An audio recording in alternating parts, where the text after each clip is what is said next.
রূপগঞ্জে শহীদ president Ziaur রহমানের ৪৪তম মৃত্যুবার্ষিকী উপলক্ষে দোয়া মাহফিল অনুষ্ঠিত হয়েছে।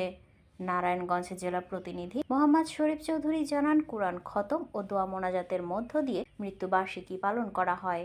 উক্ত দোয়া মাহফিলে প্রধান অতিথি হিসেবে উপস্থিত ছিলেন নারায়ণগঞ্জ জেলার প্রথম যুগ্ম আহ্বায়ক, রূপগঞ্জের মাটি ও মানুষের নেতা মুস্তাফিজুর রহমান দীপু ভূঁইয়া।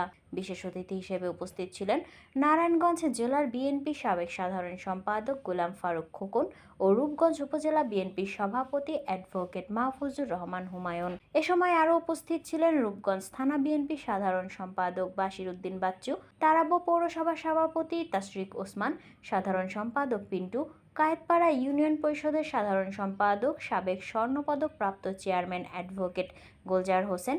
দাওয়াতি মেহমান হিসেবে উপস্থিত ছিলেন রূপগঞ্জ থানা অফিসার্স ইনচার্জ মোহাম্মদ লিয়াকত হোসেন ও রূপগঞ্জ বিভিন্ন ইউনিয়নের নেতৃবৃন্দগণ। মাহফিলে শহীদ প্রেসিডেন্ট জিয়াউর রহমানের আত্মজীবনী নিয়ে রচনা, কেরাত ও আবৃত্তি প্রতিযোগিতায় রূপগঞ্জের বিভিন্ন স্কুল ও মাদ্রাসার ছাত্রছাত্রী অংশগ্রহণের প্রতিযোগিতা শেষে বিজয়ীদের মাঝে ক্রেস্ট এবং বিভিন্ন উপহার সামগ্রী তুলে দেন মুস্তাফিজুর রহমান দীপু ভূঁইয়া, গোলাম ফারুক খোকন ও অ্যাডভোকেট মাহফুজুর রহমান হুমায়ুন।